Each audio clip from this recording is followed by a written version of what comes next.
El tema de hoy corresponde a óbito fetal. ¿Qué es óbito fetal?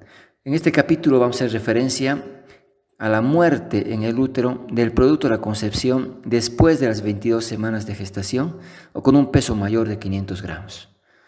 Debido a que, si bien desde las 9 semanas ya podemos denominar como feto al producto de la gestación, no nos olvidemos que en el concepto de aborto habíamos establecido que el aborto es la pérdida espontánea o provocada de la gestación antes de las 22 semanas o con un peso menor a los 500 gramos. Por tanto, si se produjera la muerte en este periodo, lo vamos a enmarcar dentro de lo que es el aborto.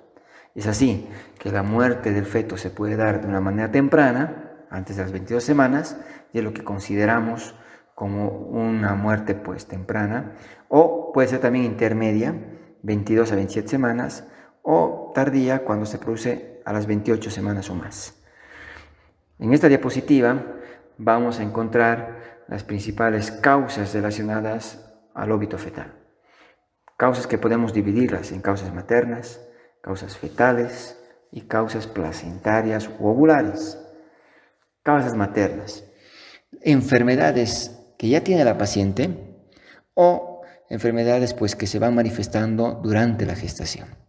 Aquí fundamentalmente hacemos referencia a afecciones, por ejemplo, como la diabetes mellitus, que se asocia a malformaciones y a pérdidas del embarazo, como también vamos a encontrar procesos infecciosos maternos que pueden comprometer la vitalidad del feto, como así también has visto la duración en relación, ¿no es cierto?, a la gestación, el pretérmino, por ejemplo, o el embarazo prolongado que pueden llevar a la muerte del feto, trastornos como son la hipertensión, pacientes hipertensas crónicas, o peor todavía cuando hablamos de la preeclampsia, eclampsia, que se va a manifestar en la gestante y que se asocia a la morbilidad tanto materna como en este caso a la fetal, ¿no? Pacientes que tengan enfermedades autoinmunes como el síndrome antifosfolipídico, pacientes que puedan tener un factor que lleve a la hipotensión severa, aguda, por ejemplo, ¿no?, una hemorragia que te puede en algún momento llevarte justamente a la muerte del feto, ¿no?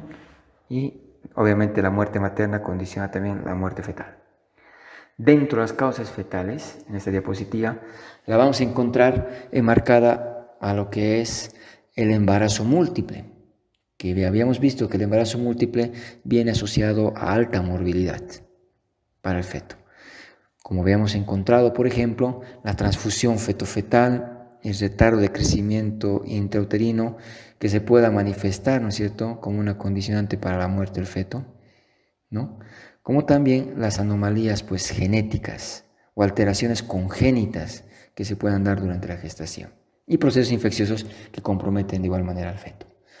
Dentro de las causas placentarias, aquí vamos a encontrar fundamentalmente el líquido amniótico, el cordón y la placenta, que debemos ser analizados.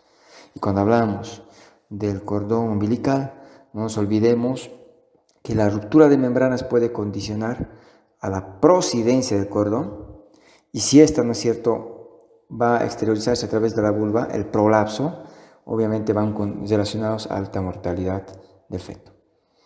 Sin embargo, también en tema de cordón hay que ver los nudos de cordón, las circulares de cordón a tensión, que pueden ser causa también importante de óbitos, ¿no?, que habría que considerar dentro del análisis. A nivel de la placenta, el desprendimiento prematuro de placenta normoinserta. En un embarazo prolongado vamos a encontrar que la placenta puede tener infartos, puede tener calcificaciones, que en algún momento va a interferir, ¿no es cierto?, con el intercambio entre la madre y el feto. Y sobre todo, cuando hacemos referencia aquí de la ruptura prematura de membranas, asociado al tiempo de la ruptura, ¿no?, en relación al periodo de latencia, puede estar vinculado a procesos infecciosos, la corioamnionitis, que se va a relacionar obviamente con el proceso infeccioso también en el feto. La placenta previa, oclusiva, total y parcial, también aquí la vamos a enmarcar. Y en algunos casos, por qué no decir, no se encuentra una causa conocida, y hay que considerar también como un factor, que no se pueda determinar la causa que determinó la muerte del feto. En esta diapositiva vamos a encontrar la etiopatogenia, que está enmarcada en causas de diferente origen, como habíamos visto, materno, fetal, ovular, ambiental y también desconocida. Y podemos agrupar de acuerdo a cómo es que van a afectar, ¿no es cierto?, el desarrollo del feto y poder llevar al riesgo de la muerte. Seguramente aquí vamos a empezar describiendo factores que reducen o suprimen la perfusión sanguínea útero-placentaria. Aquí hacemos referencia a condicionantes que van a interferir en el aporte de sangre desde el útero hacia la placenta, como es el caso de pacientes hipertensas, ya sea una hipertensa crónica, pero sobre todo aquella hipertensión asociada al embarazo, como es el tema de la preeclampsia, eclampsia. Cardiopatías maternas, por ejemplo, arritmias cardíacas, hipotensión arterial marcada, problemas de anemia aguda severa, tendríamos que considerar también como factores importantes dentro de este grupo. La siguiente diapositiva nos va mostrando lo que corresponde a la reducción o supresión del aporte de oxígeno hacia el feto. En esta parte tendríamos que considerar, como habíamos indicado, la placenta. Puede presentar zonas de calcificación, zonas de infarto, como habíamos descrito en detalle en el embarazo prolongado. Pero también hay que considerar que si la placenta se va desprendiendo, ¿no es cierto?, como es el caso del DPPNI, también va a interferir, ¿no es cierto?, o suprimir el aporte de oxígeno hacia el feto. Aquí vamos a considerar también dentro del grupo de la etiopatogenia aquellos factores que provocan una alteración en el aporte calórico.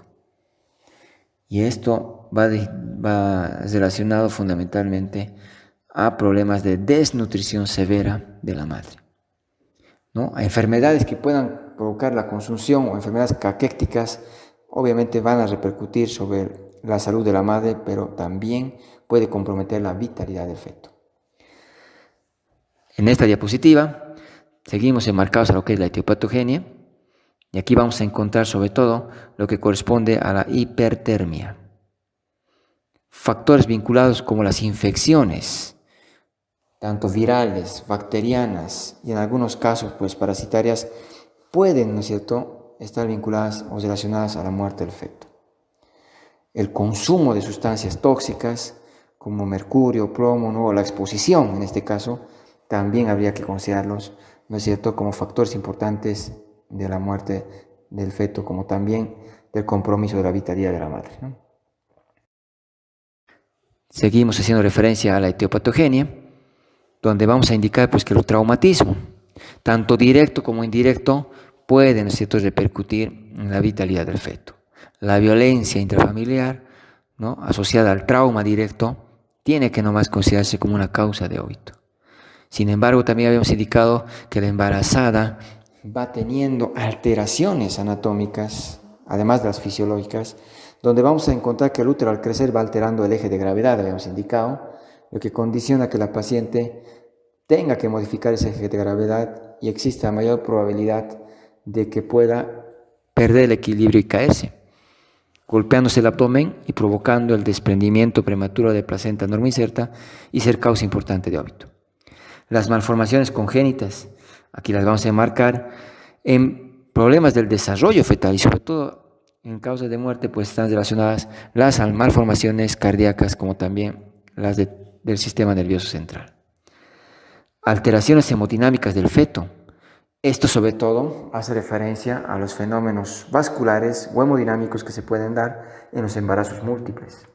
Como habíamos indicado, la transfusión feto-fetal, donde el aporte de sangre va en mayor cantidad hacia uno de los fetos en desmedro del otro que puede en algún momento pues ovitarse. ¿Y qué es lo que pasa una vez que se ha producido la muerte del producto?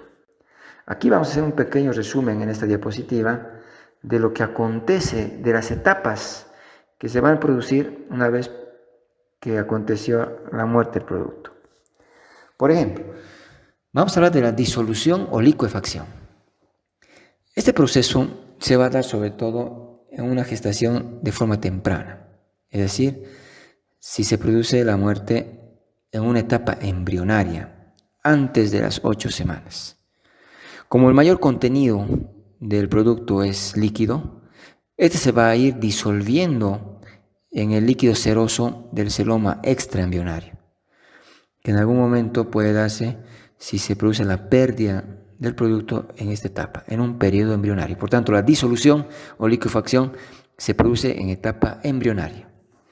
En cambio, ya en la etapa fetal podemos encontrar diferentes procesos. Cuando hacemos referencia a la momificación, la maceración, tenemos que hacer relación, pues, primero, a la etapa en la cual se ha producido la muerte del feto. Si esta muerte se ha producido de 9 a 22 semanas, hablamos de la momificación, proceso en el cual el feto se va a tornar su superficie de un color gris, de una consistencia blanda, tipo masilla, y la placenta se va a ir decolorando, volviéndose de igual manera de un aspecto gris. En cambio, cuando hablamos de maceración, cuando la muerte se produce después de las 23 semanas. Y aquí es bien importante que las características morfológicas que presenta el feto nos puede dar una idea de cuánto tiempo lleva muerto el feto en el útero. Y ahí hablamos de las 3 etapas de la maceración. Nos muestra las características que están relacionadas con el primer grado de maceración.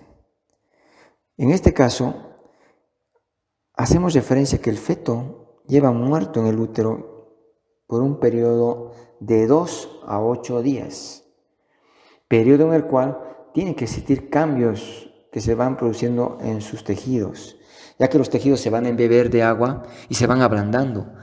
Y por tanto vamos a encontrar que en la epidermis se pueden observar flictenas con un contenido cero sanguinolento.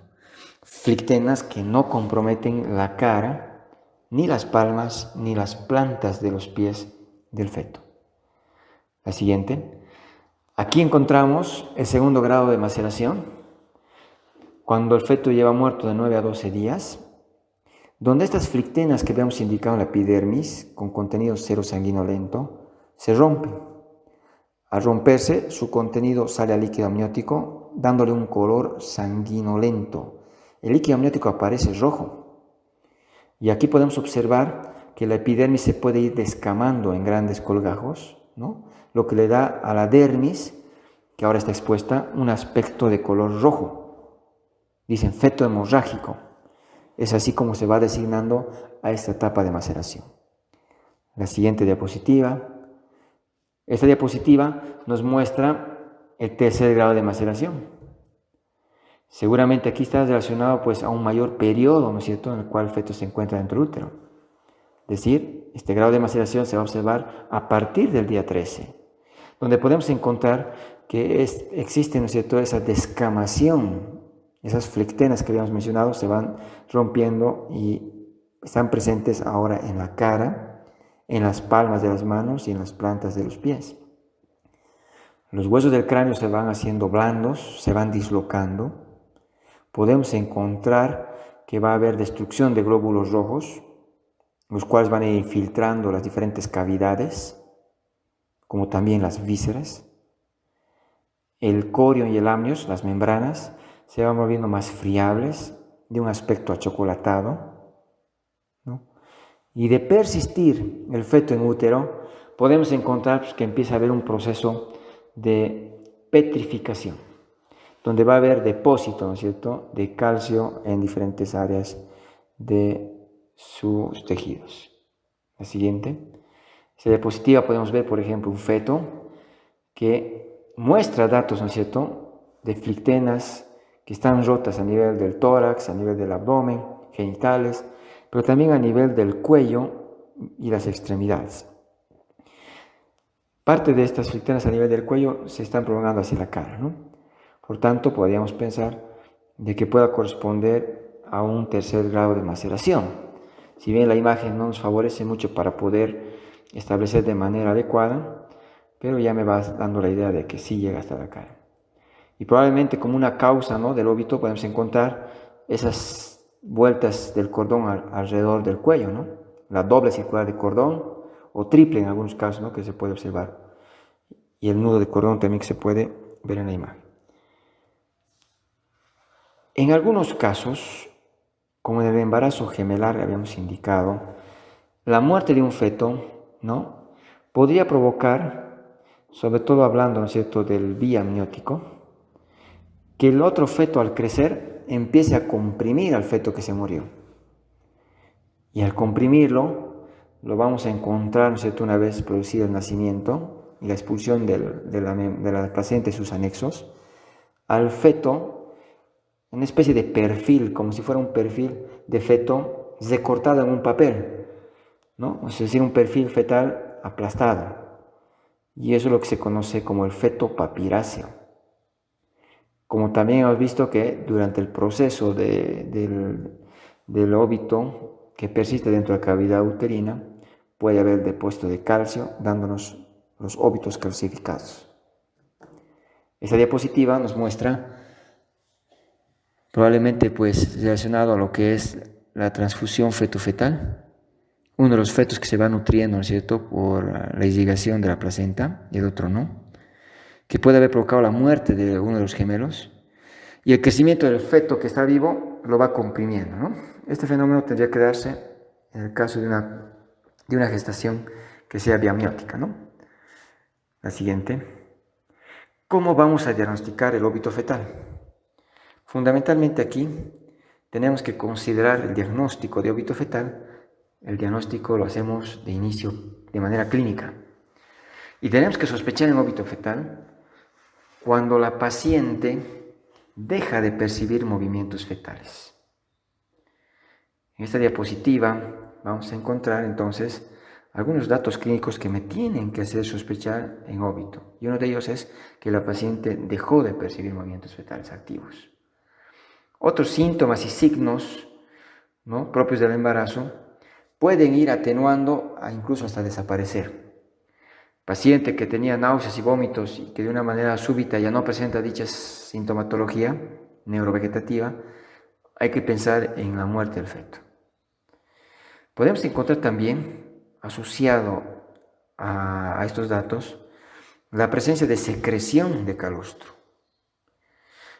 Y si hacemos referencia, ¿no es cierto?, que el feto está muerto y va sufriendo los cambios que hemos ido describiendo, puede constituirse en una masa blanda que se la va difícilmente, ¿no es cierto?, identificar en cuanto a la estática fetal. Es decir, va a ser muy difícil poder hacer las maniobras de Lopol para poder determinar la situación, posición, presentación, al constituirse en una masa de consistencia blanda. En algunos casos podemos encontrar que la paciente refiere pérdidas sanguíneas en escasa cantidad por vía vaginal.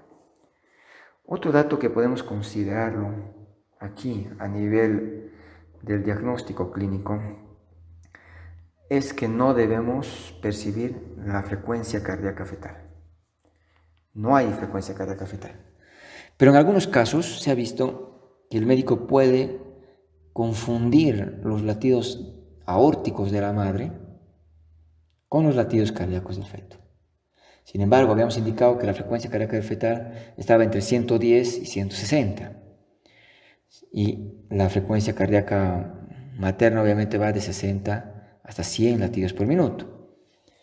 Sin embargo, podemos encontrar latidos, ¿no es cierto?, que en este caso puedan corresponder, ¿no es cierto?, a esa pulsación de la aorta de la madre, que puede ser confundido con la auscultación fetal.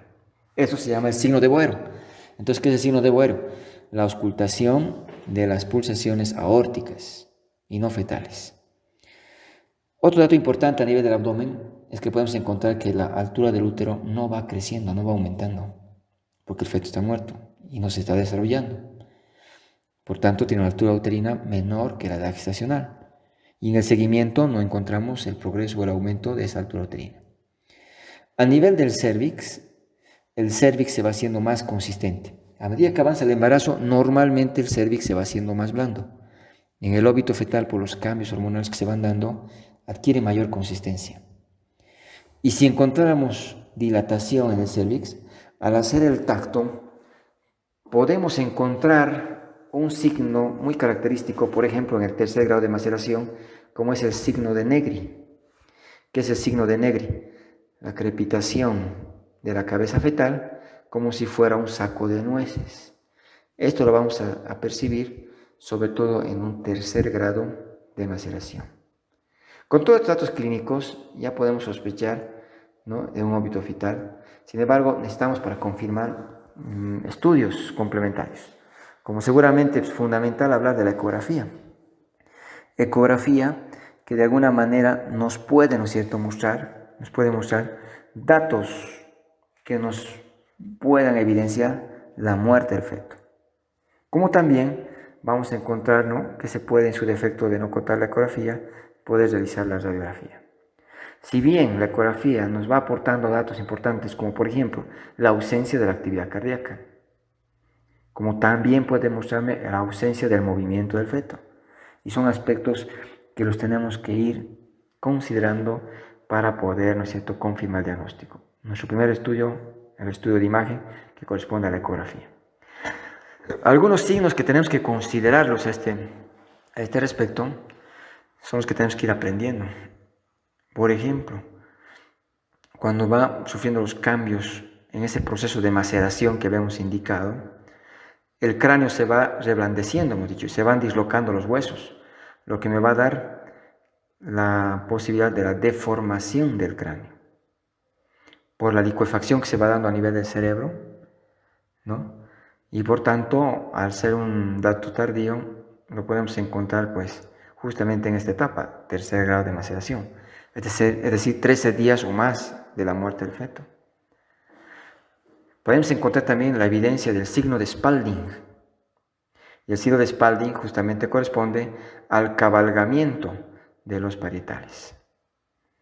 En esta imagen podemos ver que los parietales se encuentran cabalgados uno sobre otro. Otro signo que podemos mencionar en esta diapositiva nos va mostrando, por ejemplo, el signo de Spangler y el signo de Horner. Dos signos que de cierta manera pueden estar relacionados, porque cuando hablamos del signo de Spangler, estoy viendo el aplanamiento de la bóveda craneana. En cambio, cuando hacemos referencia al signo de Horner, estamos viendo la asimetría craneal. Por tanto, son signos que debemos que ir recordándolos. La siguiente diapositiva nos muestra el signo de Brakeman. Aquí fundamentalmente veo la caída del maxilar inferior, es decir, la boca abierta del feto.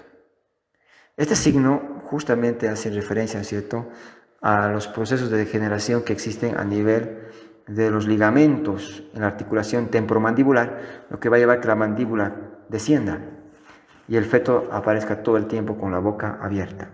Signo de Brakeman. La siguiente diapositiva. Aquí vamos a encontrar otro signo ecográfico, la presencia de líquido periencefálico, es decir, el aumento de líquido en el espacio subaracnoideo, ¿no?, que en algún momento pues, puede ser parte del proceso de maceración que pueda tener el feto y que en cierta manera va a ir acompañado de la distorsión de la bóveda craneana. La siguiente. El signo de Tager. Aquí en esta diapositiva vamos a encontrar que la curvatura, ¿no?, de la columna vertebral está muy marcada, con una torsión de la misma. Esto sobre todo vinculado a que los ligamentos espinales han sufrido un proceso de maceración. El signo de Damel. Esta vez vamos a encontrar un halo, ¿no?, alrededor del cráneo. El otro estaba dentro del cráneo en el espacio subaracnoideo. Aquí vamos a encontrar el halo pericraneal, un halo translúcido, cuando hacemos referencia a un signo radiográfico, ¿no?, que podemos mencionarlos como el signo de Damel o corona de santo.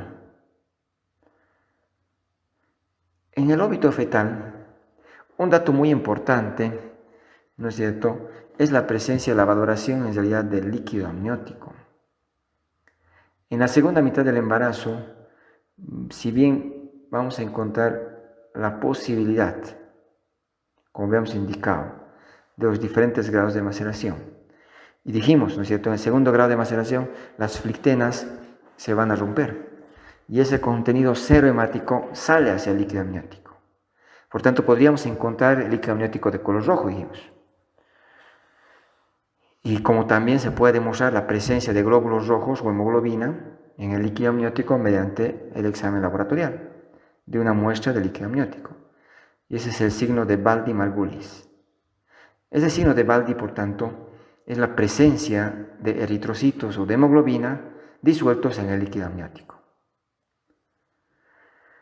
Seguramente también se puede evidenciar en esta diapositiva cambios hormonales, donde vamos a encontrar que el estrógeno, la progesterona, ¿cierto?, tienden a disminuir sobre valores que son considerados normales para una determinada edad gestacional. Sin embargo, una vez producida la muerte del feto, evidentemente va a haber cambios, ¿no? Va a haber la disminución de estas hormonas, como también vamos a encontrar que va a disminuir los niveles de la HCG.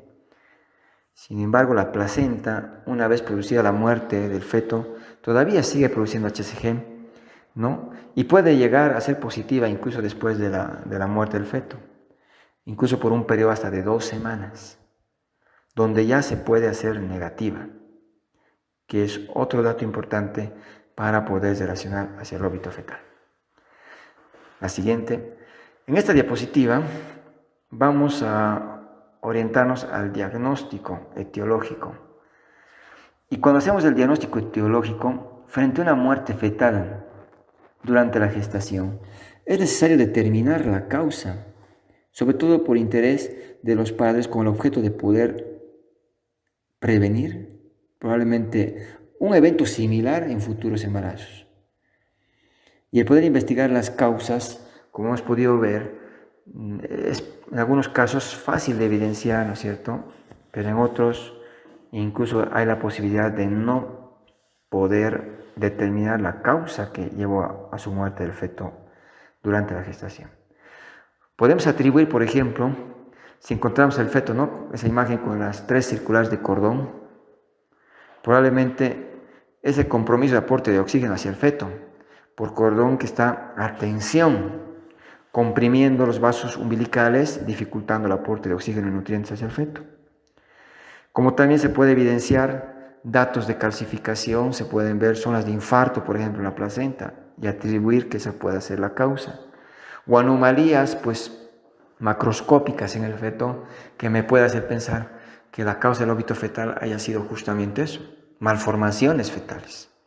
Sin embargo, es fundamental, pues, determinar que el feto como la placenta tienen que irse a patología para poder ser analizados. Como también el cordón. El cordón habíamos indicado que tenía 3 vasos y aquí habíamos indicado, ¿no es cierto?, que puede tener 2 arterias y una vena. Entonces puede haber situaciones en las cuales no tenga los 3 vasos y que pueda ser, ¿no es cierto?, un factor que ha podido determinar la muerte del feto. Por tanto, no solamente al feto, la placenta, sino también el cordón debe ser, ¿no es cierto?, explorado y debe ser enviados a patología para poder tratar de establecer la causa del deceso del producto. Como también es importante hacer estudio genético, ¿no?, y poder determinar, pues, algunas afecciones de tipo malformación que tendríamos que considerarlas, ¿no? En algunos casos se recurre a la necropsia del feto entonces para establecer la causa. La siguiente. Dentro de lo que es la evolución del óbito fetal, consideremos que en algunos casos, por ejemplo, habíamos indicado que el trauma puede provocar el desprendimiento de placenta. Al haber desprendimiento se va acumulando sangre, es decir, y coágulos detrás de la placenta y existir un hematoma retroplacentario. Este hematoma, habíamos indicado en la evolución del desprendimiento prematuro de placenta normoinserta, puede en algún momento reabsorberse, pero como también habíamos dicho que puede provocar compromisos de la irrigación al feto, provocar su muerte y también provocar una hipertonía uterina que en algún momento pueda llevar, ¿no es cierto?, a que se desencadene el trabajo de parto. Entonces, de manera espontánea, pueda desencadenarse un trabajo de parto, por ejemplo, el hematoma retroplacentario. Sin embargo, un 80% de los fetos no se inicia el trabajo de parto de manera espontánea, ¿no?, si es que la causa fue otra. El feto queda retenido dentro del útero y por un lapso de 14 a 15 días, ¿no?, puede permanecer dentro de la cavidad uterina y después desencadenar recién el trabajo de parto, con los cambios que habíamos indicado que se van a dar en el proceso de maceración. Es lógico pensar que si las membranas van adquiriendo esa característica como reloj de arena o el cráneo se vuelve blando, no va a ir progresando como un parto que normalmente se va a producir. Va a demorar en la evolución del proceso de dilatación. Y una vez que se produzca la expulsión del feto, hay que considerar que las membranas, hemos dicho, que se vuelven achocolatadas, se vuelven friables, por tanto es muy común pensar que puedan retenerse restos de ellas, ¿no? Como también de la placenta. Y quedar restos de estas membranas, por ejemplo, la placenta, pueden tener su complicación. Las membranas que se quedan me van a condicionar a la infección y de la placenta, obviamente, a la hemorragia, que son causas de producir un puerperio patológico, hemorragia e infección. Y es por eso que cuando hablamos del óbito fetal, la siguiente diapositiva, vamos a considerar que no está libre de complicaciones. En esta diapositiva vemos las complicaciones más importantes relacionadas al óbito fetal. Y aquí podemos observar, por ejemplo, las infecciones, las hemorragias, trastornos de tipo psicológico. Y cuando hablamos de las hemorragias, tenemos que pensar que cuando se produce la muerte del feto, se va liberando tromboplastina a la circulación. Esta tromboplastina activa la cascada de coagulación. Y la cascada de coagulación, ¿no es cierto?, que se va activando, va a empezar a consumir nuestros factores de coagulación y posteriormente nos va a llevar a lo que es el SIT, coagulación intravascular diseminada. Por tanto, tendríamos que considerar un factor importante de complicación, el SIT. Y habíamos indicado, ¿no es cierto?, que para el diagnóstico tenemos que saber el recuento de plaquetas, como también del fibrinógeno. Si bien habíamos indicado, ¿no es cierto?, que para el diagnóstico del SIT, fibrinógeno tiene que estar por debajo de 100 miligramos de cilitro, y el recuento de plaquetas habíamos indicado por debajo de 50.000 plaquetas por milímetro cúbico. Pero ya a los 20 días del óbito, ya empieza a descender el fibrinógeno. Y muy próximo hacia el mes, ¿no?, podemos encontrar justamente estas alteraciones hematológicas. Sin embargo, no es un periodo fijo, puede producirse en un periodo variable. Por tanto, es muy importante considerar la determinación de estos factores. La infección. Si el óbito se produce con membranas íntegras, la infección es poco frecuente.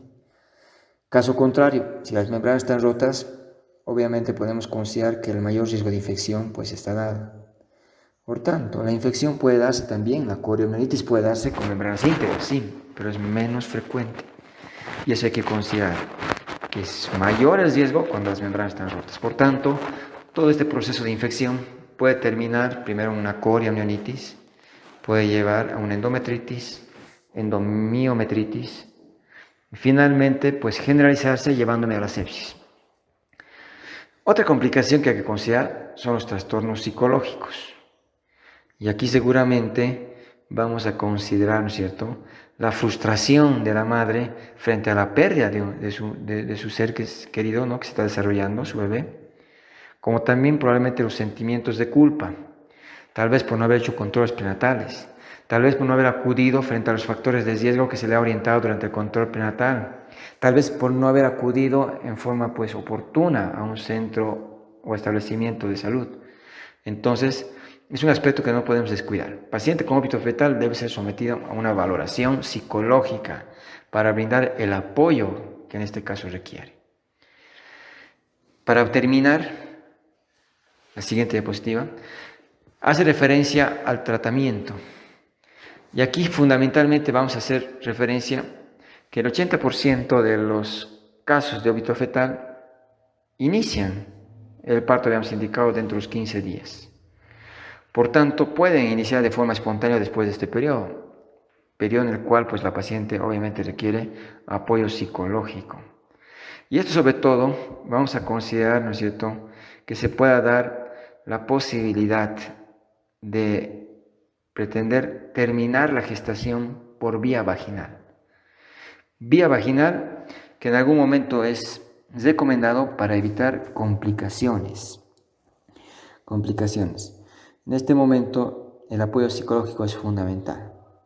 Y aquí vamos a indicar lo que es la inducción del parto como primera opción. Recordando que la inducción es iniciar contracciones uterinas, en este caso puede ser por medios farmacológicos, ¿no?, en una paciente que no está en trabajo de parto. Considerando que el tiempo que transcurre me lleva al riesgo de ¿qué? Problemas de coagulación. Como también, ¿por qué no? Aunque en bajo porcentaje hemos dicho, a la infección. Sin embargo, cuando tenemos que pensar en la evacuación inmediata, cuando hay ruptura de membranas, cuando hay datos de infección ovular, ya habíamos indicado, ¿cierto?, los criterios de la corioamnionitis, criterios de Gibson, como también, ¿no es cierto?, ese periodo de latencia que me va a orientar a un riesgo de infección en la ruptura prematura de membranas. Otra condición en la cual tenemos que hacer la evacuación inmediata es cuando ya hay laboratorios, es decir, los factores de coagulación alterados. Y aquí hemos dicho el fibrinógeno. Si bien cuando llega a menos de 100 miligramos de decilitro ya estamos frente a un SIT, no podemos esperar que llegue hasta ese nivel. Por tanto, cuando ya llega a menos de 200, ya tenemos que pensar pues, que necesitamos evacuar de manera inmediata y no dejar que llegue a niveles más bajos. Pacientes que han tenido la pérdida y están muy lábiles o con el estado emocional muy comprometido. Entonces tenemos que pensar en evacuar de manera inmediata. Y puede ser una opción. En este caso, puede optar por la vía abdominal, realizar la cesárea. ¿Qué le vamos a realizar? Fundamentalmente, una vez diagnosticado, confirmamos con la ecografía. Hay que hacer estudios de laboratorio como ser el hemograma para ver, ¿no es cierto?, cómo está la hemoglobina. Hay que hacer pues valores de los factores de coagulación, de los cuales el fibrinógeno es un factor que no puede faltar dentro de la evaluación de una paciente con óbito. Y posteriormente pensar en la inducción como la primera alternativa. El uso de misoprostol es fundamental. Aquí podemos indicar los 25 microgramos que se pueden repetir por vía vaginal, ¿no?, o vía sublingual, que se pueden repetir cada 4 o cada 6 horas.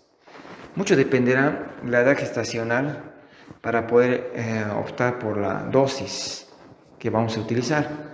Sin embargo, recordemos que un embarazo de mayor semanas requiere menor cantidad de misoprostol para poder tener el efecto. Y eso lo vamos a ir tratando en el tema de inducción-conducción. Sin embargo, aquí me quedo con la idea, la conducta va a ser inducción. Y seguramente, pues, si no progresa en el parto, tendremos que considerar la posibilidad de la cesárea. Y si hacemos referencia donde ya hay un compromiso y hay riesgo incluso para la madre, ¿no?, proceso infeccioso, por ejemplo, podemos también terminar en histerectomía. Sin embargo, es la última opción que se pueda considerar, ¿no? Generalmente va a responder bien con la inducción y terminar pues en el nacimiento por vía vaginal. Esto es bien importante a la hora de poder considerar la terminación de un embarazo, ¿no?, una vez que se ha diagnosticado el óbito fetal. Y con esta diapositiva damos por concluido el tema. Para poder aclarar cualquier duda estamos dispuestos para poder contestar por la página, ¿no?, que hemos creado. Gracias.